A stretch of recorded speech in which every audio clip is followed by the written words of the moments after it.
But ஒன்றுங்க actually வந்து எப்போவுமே வந்து சக்ஸஸே வந்துட்டு இருந்தால் அந்த சக்ஸஸோட அருமை தெரியாது. அப்பப்போ ஃபெயில்யூர் வரணும். ஃபெயில்யூர் வந்தால் தான் சக்ஸஸோட அருமை தெரியும். ஸ்ப்ரீ பிரேக்கர் மாதிரி கம்ப்ளீட்டாக அவர் அப்படி போயிட்டு இருந்தவர் வந்து இன்னொரு வந்து இசை அமைப்பில் வர்றாங்க. வந்த உடனே எல்லாரும் அந்த பக்கம் சாயிறாங்க.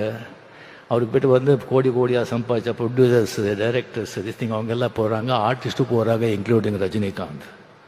பட் அவரை பற்றி அவர் எந்த கவலையும் படல. டிஎன் நகர்லேருந்து பிரசாத் ஸ்டூடியோக்கு ஒரு வண்டி 6:30 மணிக்கு எப்போ அப்படியே போயிட்டே இருந்தது. அந்த 6 மணியும் வாசிச்சுட்டே இருந்தது, ரெக்கார்டிங் நடந்துக்கிட்டே இருந்தது.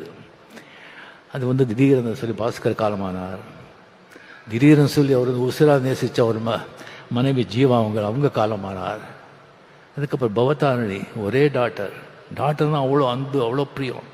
சும்மா அப்படி உட்காந்துருப்பாங்க, டாக்டர் வந்து கரெக்ட் வந்த மாதிரி அவங்க இறந்து போகிறாங்க.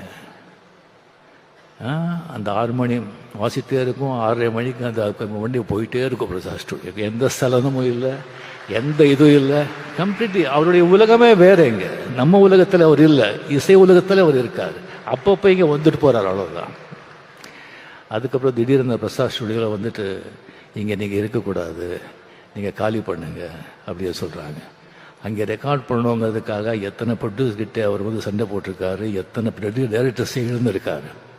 சரி, ஓகே, பரவாயில்ல அப்படின்னு சொல்லிட்டு அதே ரோடில் வந்து ஒரு ப்ரீமியர் தியேட்டரை வந்து வாங்கி ரெக்கார்டு தியேட்டரை கன்வெர்ட் பண்ணி எந்த ஸ்டூடியோ இருந்ததோ அந்த பக்கமே இளையராஜா போர்டு போட்டாங்க.